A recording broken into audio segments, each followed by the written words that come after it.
Doing Hello. so well. How you doing? Doing great. So to start, I asked this question to the girls, and I just think it's fun. Not to spoil or anything, but if you could go and open any door, like we see eventually in this film, and you could go into any kind of dream, what would you do? Like, where would you end up? Oh my goodness. Any kind of dream? Yeah. I haven't been to Greece yet, and I really want to go to Greece. So if anyone watching this interview wants to like Hollywood me to Greece, I don't really know how to be famous. So if anyone wants to like I don't know what I really don't know how to be famous. So Hollywood me to Greece, I would open a door to Greece. So Mamma Mia 3. Thank you. Yes. You solved it. You figured it out.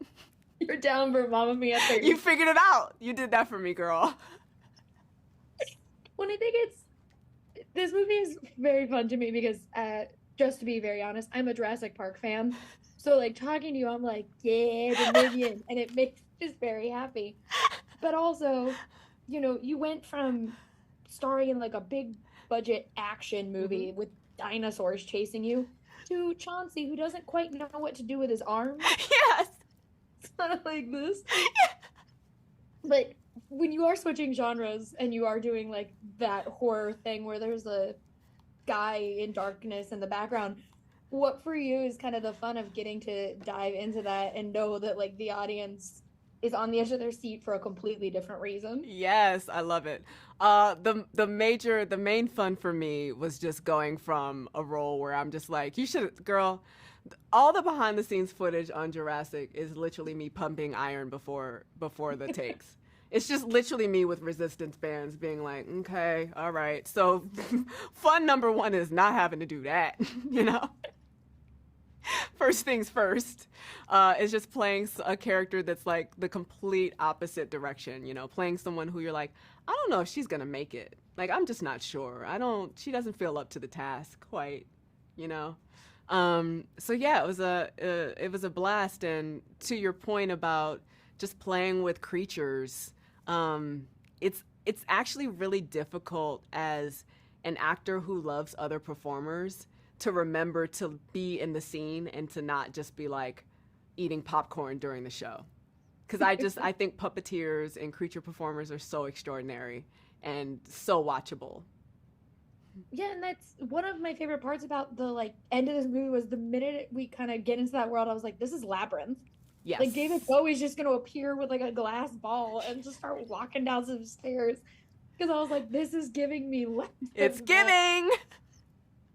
But I do love okay, my entire theater of journalists just kept saying Chauncey, and it's maybe one of my favorite like going to see these for work experiences I've ever had was a theater of journalists being like Chauncey every time there just like existed. That's really funny, and thank you for that gift.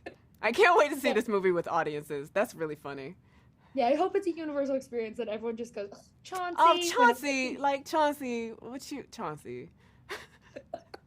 Well, because I will say the one thought in this movie was like no one has ever lived in a house with a basement before because you don't spend time in the basement, and they all just kept going down there. Yeah. When you are an actor, kind of playing into Yes. the horror stereotypes that you have to in order to make a horror movie. Gotta lean into it. Yeah, Here's the gift that I will give. Here's the gift that I will give everyone, who has issues with basements in horror movies. Okay.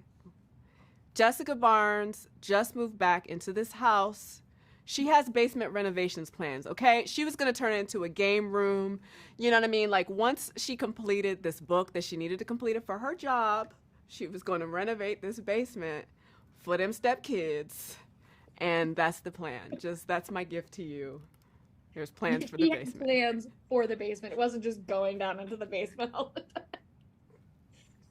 He was like, I have plans. I got to work on I have a this. vision.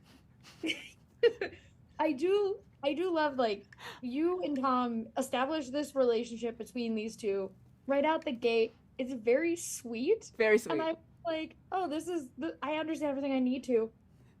Is that kind of always on your mind when you have very brief moments with an actor to make sure like we are just as on board as you guys need to be? Thank you. That's also good news for me and Jeff Wadlow. Jeff was very, very, very. It's really wild because, even though Tom Payne has limited screen time, we still knew we needed to cast a strong actor in that role. Like, Tom Payne is a gift to all of us. Thank you, Tom Payne, for coming to New Orleans and gracing us with your gifts and your talents. Because it was actually something that Jeff pushed back with, like, casting. You sometimes are like, no, we need to cast this locally, and he was like, no, we need to cast someone who is going to have that and who knows how to build that chemistry and that relationship, and Tom Payne is just the best guy. He's just the best guy. He's the best human. He is a dad, so he also has that kind of inherent, just natural understanding. And we were just very grateful and very, very, very fortunate to have him, because we didn't want anyone to question the family.